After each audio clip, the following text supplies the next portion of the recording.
written about. But I have a really great panel today that represents sort of a perspective from the supply side of the power sector, the demand side of the power sector. Are two, if not quite co-equal, then nevertheless two sides of this sector, and then a friendly state regulator, Chairman Blank, who comes to us from Colorado.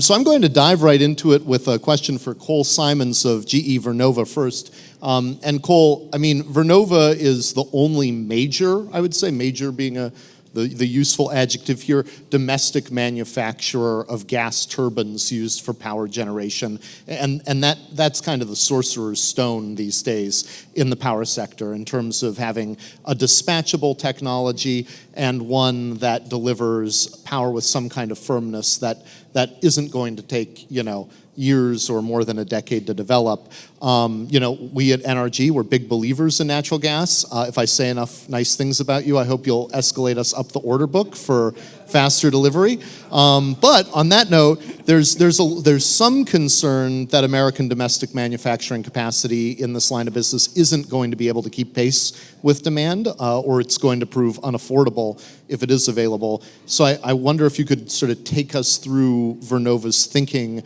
about the supply side of the business in the sector, and maybe, if you want to, try to dispel some of that I've just laid out there for you.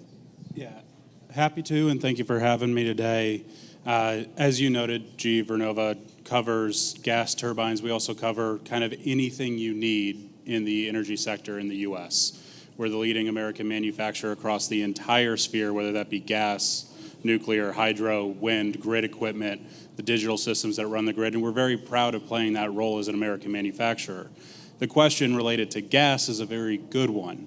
You've seen GE Vernova this year announce $600 million of new investment in our U.S. manufacturing footprint across 18 facilities here in the U.S. where we do all the manufacturing that was referenced related to the technologies that we work on. $300 million of that is related to the gas piece.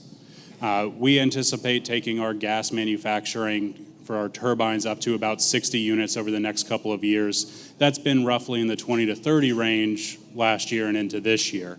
So we are making those investments, taking those strides to meet the demand on the gas turbine side.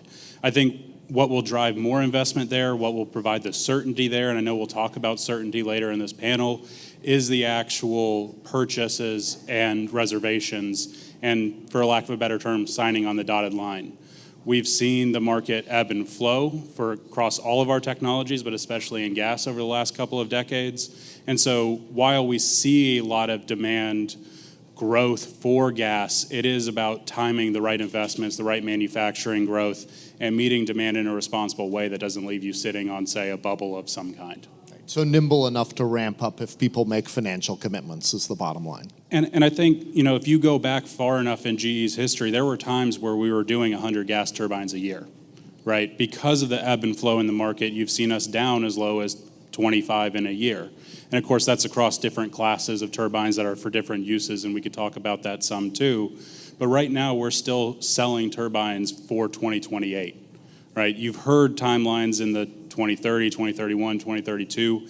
Yes, there are some people taking reservations that far out as far as our customers go, but that's generally by choice of when they think they will see that demand, when they think they'll need that power. But as of today, we're still doing 2028. Oh, Chairman Blank has an intervention already. Yeah. Any interest in testifying in Colorado on turbine availability? Let us know. Okay, the offer was made. The offer was sort of accepted. I heard it right here. Tyler Norris joins us from Duke University's Nicholas Institute, and you and I have written a lot on network industries, and whether you're talking about broadband or railroads or the power grid, networks are a really funny thing. It costs you almost nothing to transmit an additional unit across a network that has available capacity. But if you need more capacity to have one more kilowatt on the power grid, you're talking about making extremely expensive, sometimes very long lead time capital investments. And you and your colleagues have written really a wonderful paper explaining how the grid is sort of an airplane flying half full. So I wonder if you just walk us through, Tyler, some of those observations and what some of the implications are for policy imperatives in the space. Yeah, sure thing. Well, thanks so much for having me. Great event here.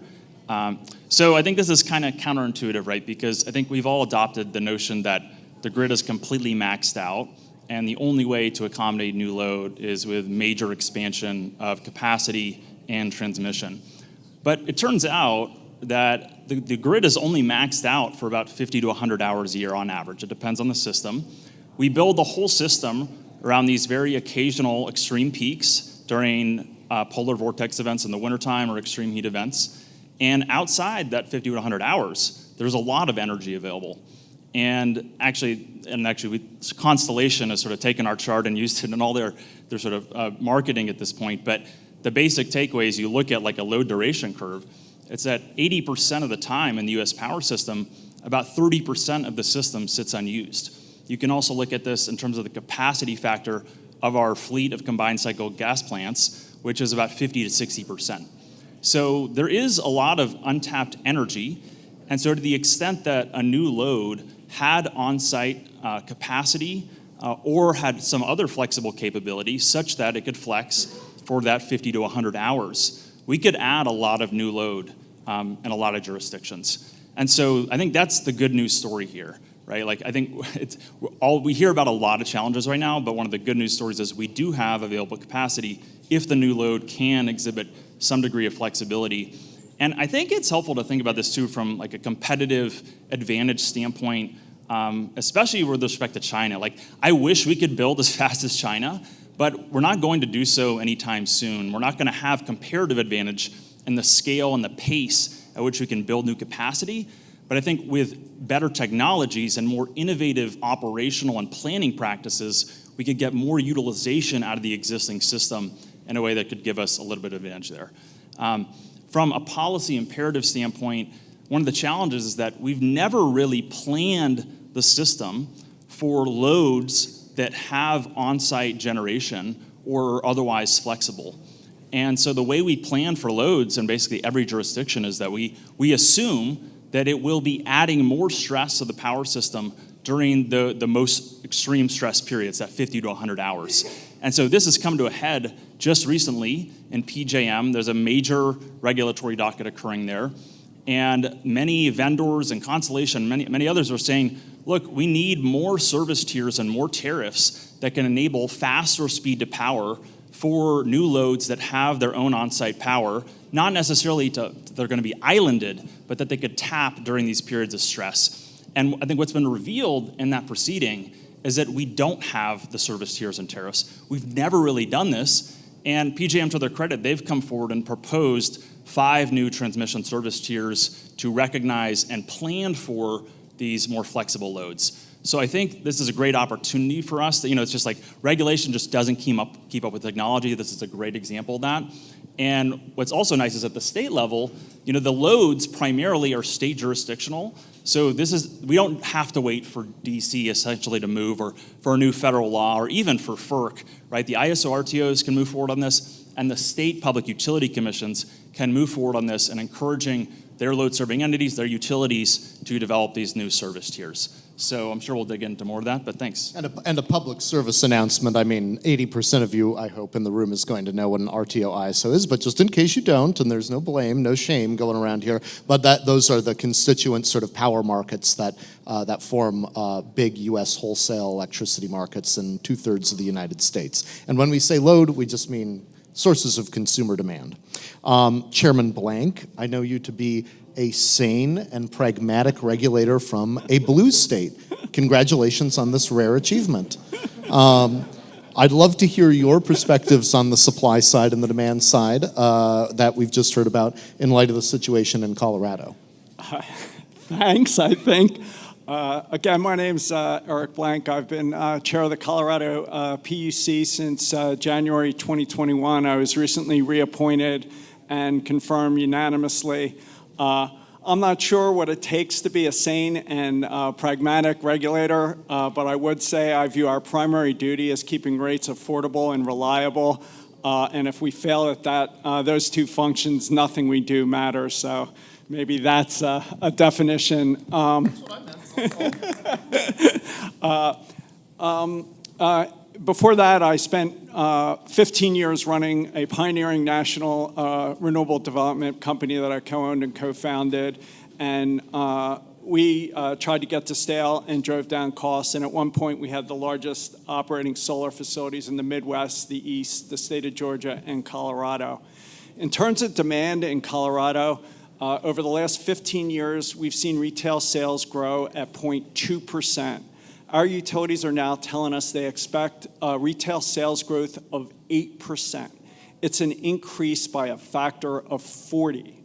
To meet that demand, they're telling us they need to spend close to $25 billion over the next 5 years. To put that in the context, when I got on the commission, our rate base, our total capital spending over history minus depreciation was $8 billion.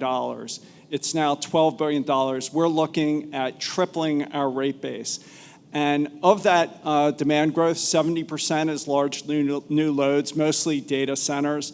And if we do this right, we have an enormous opportunity to invest in Colorado. And if we screw it up, we can double or maybe even triple our rates. And in terms of bringing demand and supply together, as basic economics would tell you, the single biggest thing is price. Right now in Colorado, our tariffs are set based on average embedded costs that may have nothing to do with the actual marginal cost of serving that load. So critically important to get the pricing right. I agree with everything Tyler said. In Colorado, we're investing to meet maybe 150 to 200 hours. Our combustion turbines, the new ones, are going to run 1 or 2% of the time. So very much a needle peak, and more demand flexibility helps. We're also trying to create as much flexibility on the supply side. We're trying to cut down on the regulatory timeframes for approval. We're looking at multiple RFPs and resource acquisitions. And we're trying to encourage what we call pre-construction development assets, getting air quality permits, getting land, permitting, interconnect, getting everything ready, but not authorizing construction until we see what demand does. So 2 big takeaways for us: getting the pricing right, which brings supply and demand together, and create as much optionality on the supply and demand side as we can in what is a massively uncertain environment.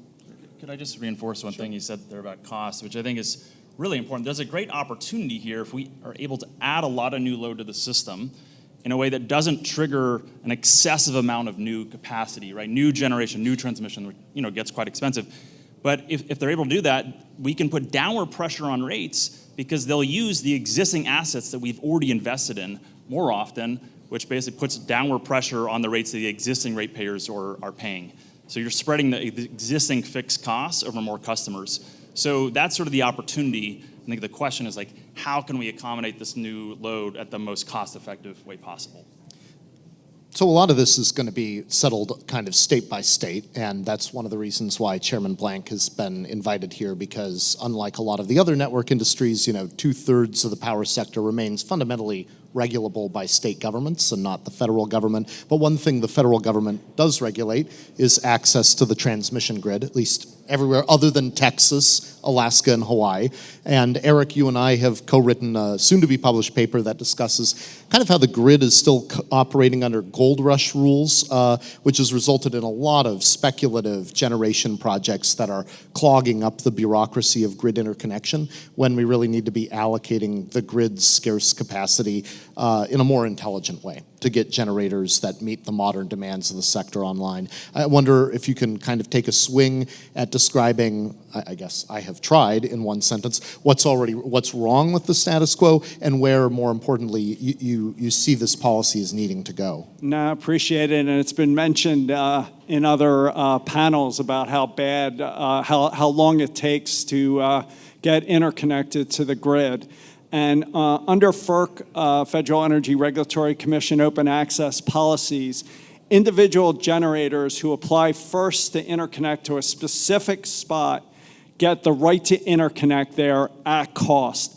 And that made a ton of sense for many years because the grid was underutilized and there was spare capacity. And that's helped get investment in new generation, more efficiently utilize the grid.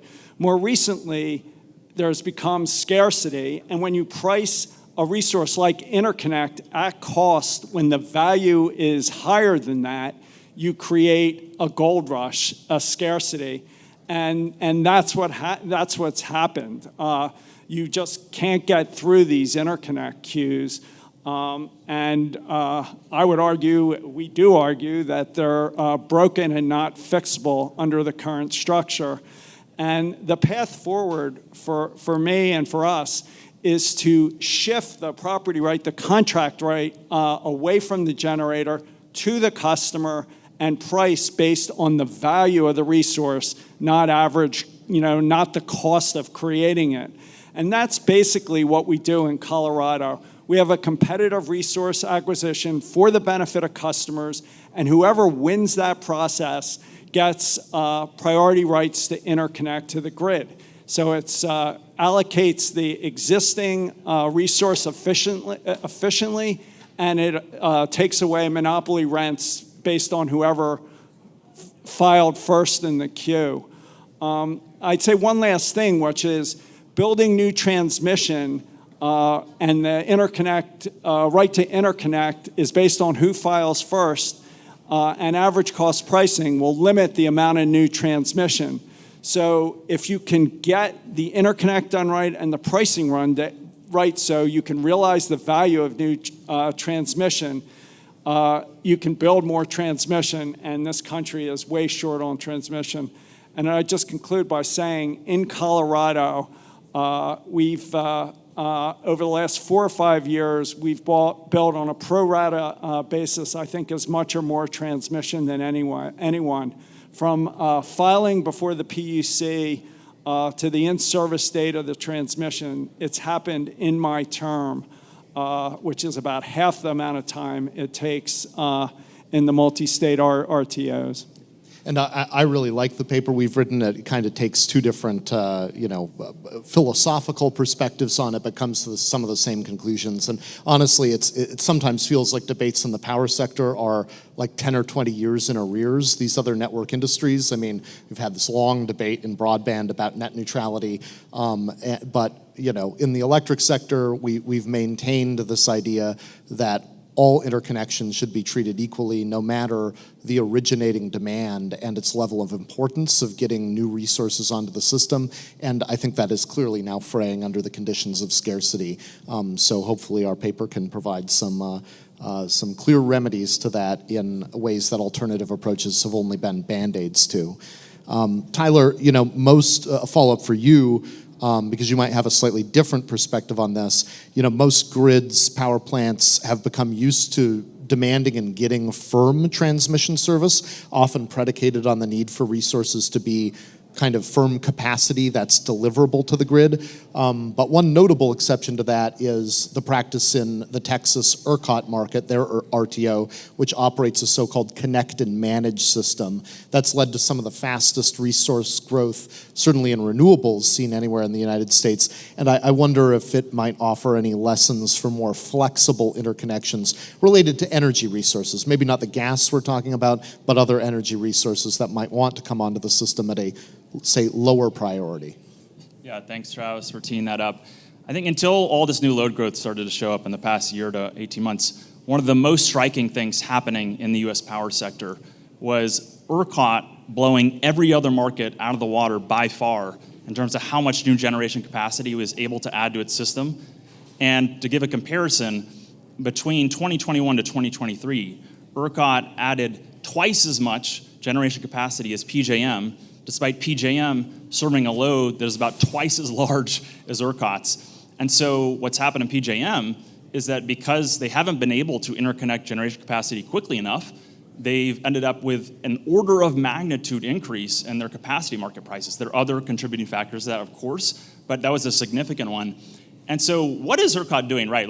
You don't usually see such a stark contrast between two markets, or really one market and the rest of the country that's adopted a different set of rules. And so what ERCOT does is they allow generators to connect to the system at their own risk of being curtailed during periods of congestion. And it's working quite well. And in fact, if you talk to people in ERCOT, I think the general consensus is that if they hadn't been able to add as much solar and battery storage to their grid over the past 3 to 4 years as they did, they very well likely would have had rolling blackouts during these recent summer historic peaks that they've had in the past 2 summers. And so I would say it's also battery storage, right? It's not just the solar that has been interconnected much more quickly. And so I think this is critical to understand, right? Like outside of ERCOT, we have made an administrative regulatory decision actually to erect what I think is reasonably characterized as like a relatively high barrier to entry for new generators to get on the power system. And what we do is we study them for what we call full deliverability. Some people call it firm. There's too many uses of firm in the power sector, by the way. Maybe in the next paper we can parse that out. But the way we define deliverability, it's all based on these administrative sort of definitions. And then we only allow capacity to be accredited to the extent that it passes these very restrictive deliverability tests. And so I don't want to get like too deep in the weeds of. It's a lot of angels dancing on the head of a pin in this particular industry, I'm afraid. There's a lot more to say about this notion of how we define capacity and what has capacity value. But the key thing I think to take away is that outside ERCOT, we have made an administrative decision to erect a relatively high barrier to entry for new generation capacity. And in my view, and I sort of, when we talk about permitting reform, I mean, that is a type of permit. And in my view, as a former developer, I've developed gigawatts of both storage and renewable assets. It is a far larger permitting barrier to new generation assets, actually, than NEPA in most of the country. And that's definitely not true for some places where NEPA is more tricky, especially out west. But I do think when we think about permitting reform going forward, like let's also think about ways that we can streamline this administrative construct that we've established outside ERCOT. Yeah. So let me move on to a question of the risk of getting it wrong and overbuilding the system. And this might sound a little paradoxical since we're operating so far under a discussion that seems to assume a lot of demand growth. But there's at least a couple of other examples in the history of the modern power sector where people made a big bet on demand growth and then it didn't end up panning out. You had the 1970s and 80s when electrification kind of tapered off, it tapped out. Everything from appliances to industrial processes started becoming more energy efficient, sapped a lot of the growth out of the industry, but utilities kept on building out supply. Even in an era of inflation, consumer costs went way up, and the regulated utility model kind of collapsed under its own weight. So in some places, consumers are just now finishing paying off the kind of tab of that excess of the 70s and 80s. And then some of the industry restructured in the early 2000s, and Cole might have been alluding to this a little bit. The country ended up looking pretty tight again, and a lot of companies like NRG and GE and other gas turbine manufacturers built a lot of gas turbines, a lot of combined cycle gas turbines, and indeed it overbuilt them, and it led to another round of restructurings and bankruptcies where I think every independent power producer, a lot of the turbine manufacturers ended up going bust. So now we've been through the fool me once, fool me twice. Now we're in the possible fool me 3 times era of power sector development, and there's a lot of discussion of possibility of error in the current moment. And to be candid, I think it's one of those things that's hanging over a lot of people who are knowledgeable and people who would otherwise be willing to invest capital in this industry, that they don't want to be fooled a third time. So rather than asking you to make a forecast, and that would make fools of us all probably, I wonder just what policies do you have in mind for more of a genuine no regrets scenario that doesn't, that allows this growth to happen, but without the risk of a blowout, or on the other side, a brownout? You want to start, Chairman Blank? Yeah, so I guess one thing is figuring out what's going on with the demand side. We see data centers talking to our utilities, and we don't know if they're talking to 3 other utilities and states, 5 other utilities or states, or 25 other utilities and states. So one thing you can do is hopefully make sure the demand is real through security deposits, take-or-pay contracts, and real commitments. The other thing you can do is just try and create as much flexibility and optionality as you can on the supply side. Colorado is, like NRG, is long on turbine orders, or our holding company utility is, and you just have to keep matching the supply and the demand in real time to make sure they don't go out of balance as best you can. Anyone have any other thoughts on that? Cole, you kind of touched on this. I mean, it sounds like a similar version of Eric's answer, which is take or pay contracts, make sure that whatever that financial risk isn't solely on your shoulders, that there's some counterparty. And we're your counterparty, and then we have to counterparty with someone else. So someone ends up holding the bag on this, do they not? Our customers. Just them. Cole, did you have anything to add? Yeah, I can add a couple things there. I think it's a mix. I think you can talk about the actual contracting, you could talk about certainty on that side, but you can also talk about regulatory and permitting certainty, and I think Tyler hit this well. When we talk about permitting, it has to be broadly speaking, and it should probably also include regulatory aspects, right? And I think it goes both ways. Do you want to understand how there might be demand flexibility, how that comes into the equation, how that might create efficiencies where you might not need as many gas turbines or you might not need as much power? And also then it comes into how do you upgrade different equipment? You know, and a good example of this is things like new source review, right? A lot of times because of the new source review getting triggered when we talk about replacing an older gas turbine, which would offer greater efficiency, power up rates, things like that, that would help us meet demand with a newer turbine that's more efficient, can run for longer, can do more things, can ramp easier. Sometimes it's actually just less expensive to build something new, right? And then you get in a situation where you have an older turbine running for longer, and you've got that running still while you're depreciating a new asset versus continuing in the same kind of footprint and having certainty there. So I do think there's a comprehensive look that's needed to also provide certainty to the market of what you can do in a permitting and regulatory side that would then enable you to understand more thoroughly what the options are on the table for meeting the demand growth. So kind of a make-ready approach as much as you can. I hear that being a common theme, actually, between Chairman Blank talking about kind of the pre-construction activities where you can still have an off-ramp, but you've spent some development capital ahead of time so that by the time you're actually pulling the trigger, you have a greater deal more certainty. Yeah, and I just thought it might be worth adding for context, right? On the generator side, we've had federally established an open access construct that applies to every power system. And so we have open public interconnection queues for generators. And you can go look, in your jurisdiction, you can look at the list of generators that have applied for interconnection.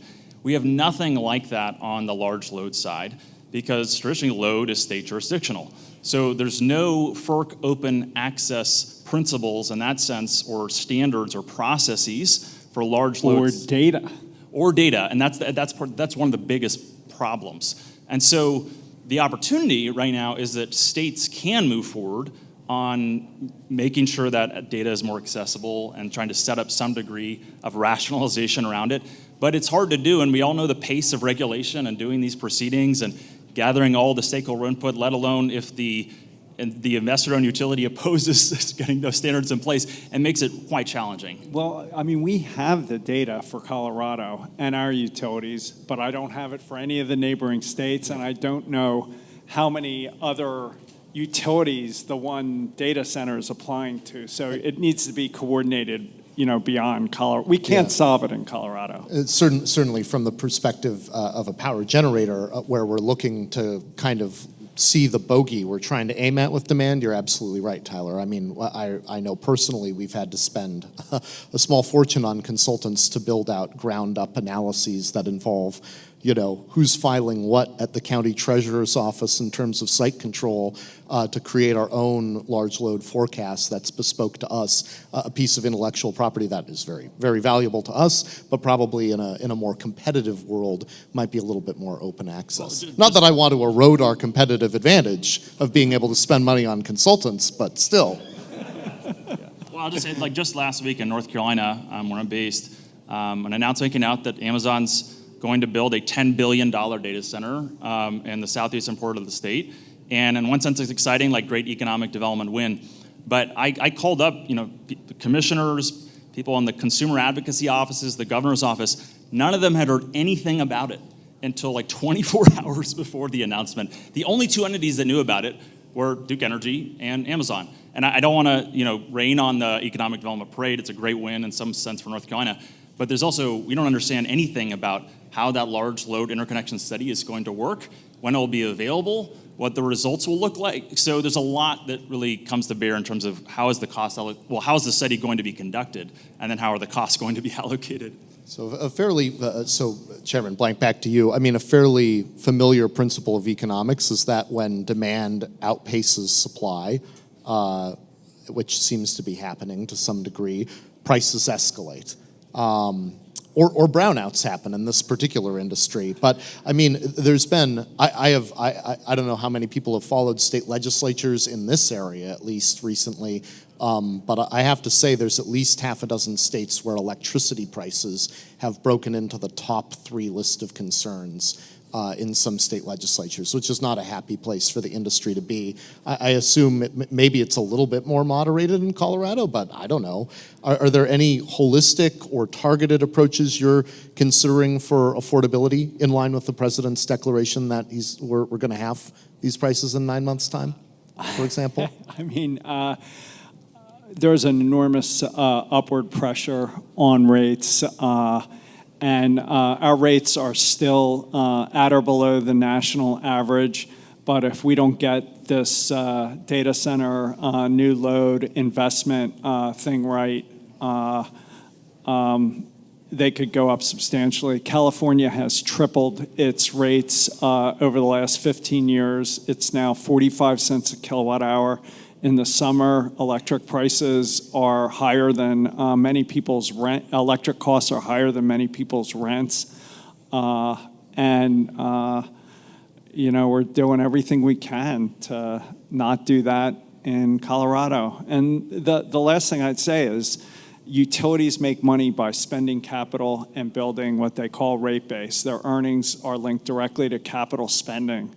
So it's an inherent feature of the regulatory system, blue state, red states, that the utilities are going to push to spend capital, and that can raise rates. If you ever want to read a long-form essay about the perverse incentives of utility regulation, look in the archives of American Affairs for yours truly, my essay, There Is No Free Market for Electricity, Can There Ever Be? It lays this all out chapter and verse. We need to co-author something for that, Eric. Yeah, you're everywhere. I try. So last question, because I realize we could nerd out all day on state public policy up here, but all of you guys are probably in the federal space. So I've got to ask the federal question, which is, there are a lot of things that the federal government does and can do in this. Feel free to assume for the purposes of this question that the jurisdictional boundaries are still fixed in place, or if you want to venture a big idea to readjust those jurisdictional boundaries, go right ahead. But Cole, starting with you, what are maybe one or two things you would ask of either federal policymakers or regulators in the power sector to do to make all of this easier? That's a big question. I think there's a number of ways you can go with that. I think the point blank period is we need to figure out how we can get the most electrons on the grid as quickly as possible right now, right? And I think there's a lot of room to be creative on the demand side to talk about load following and some of those items. But right now, I do think it comes down to needing electrons. And I think that means all technologies, right? Gas is first and foremost what we're talking about the most right now. Nuclear is a part of that. Renewables are going to have a major piece to play in getting electrons on the grid quickly right now. And so it's just creating an apparatus, and in some cases maintaining an apparatus that allows those electrons to come onto the grid as quickly as possible and as cheaply and affordable as possible. And that's, whatever your policy solution is for that, push all the buttons right now. Okay, so supply side supports. I think that might be the most subtle pitching possible for an extension of some of the IRA credits, which might be in light of the audience, but is that what you're saying, Cole? I'm saying we need to take a good look at the permitting, the regulatory. I think some of the tax credits are doing a very good job right now, too, of keeping prices low. But I think it's an all of the above situation right now, and we need to treat it as such. Fair enough. Fair enough. Tyler. Yeah, I think one of the biggest things right now in terms of the ability to integrate co-located loads with generators or the other loads that may have some flexibility so we can get them online faster, right? Faster speed to power, integrate more load while putting downward pressure on rates where we can, is for FERC to hopefully encourage PJM to introduce these service tiers that will recognize and plan for that flexibility where it's able and willing to be adopted by the customers, and then hopefully to promulgate that in some fashion to the rest of the ISO RTOs. And that could be more from sort of a soft encouragement standpoint, or there could be something beyond that. But I think that's a really key thing to watch. And I'll just say, just to connect the dots on one piece here, going back to your warning about sort of the risk of overbuild, because I think the risk of overbuild is not just from a cost standpoint and the rates issue that was just brought up, but also we have this very exciting opportunity to scale new clean firm technologies in 2030, many of which are represented in the room here. But if we dramatically overbuild and go long on capacity for gas, it's going to crowd out some of that market share that would otherwise be available to that clean firm. And if capacity markets, prices plummet, then it's going to be harder, I think, for clean firm to scale in the 2030s. So just want to say, let's try to plan the system as effectively as possible and cost effectively as we can. Eric. I'd probably say what any other U.S. business person would say is we need greater certainty. There's so much uncertainty right now in terms of tariffs, tax policy, environmental policy, that it's incredibly difficult to plan. Our utilities are looking at investing tens of billions of dollars. Our RFPs and contracts have liquidated damages for developers on price and timing. We hold the utilities to similar standards. And as a former developer, there's no way I'd step up to liquidated damages in this environment. It's just too much risk, too much uncertainty. And my plea to the federal system, no matter where it lands on tax credits, tariffs, environmental policy, whatever, we just need some certainty sooner rather than later because it freezes investment. You all have been a great panel with a lot of diverse perspectives, and I fully endorse that last answer. Join me in thanking our panelists today.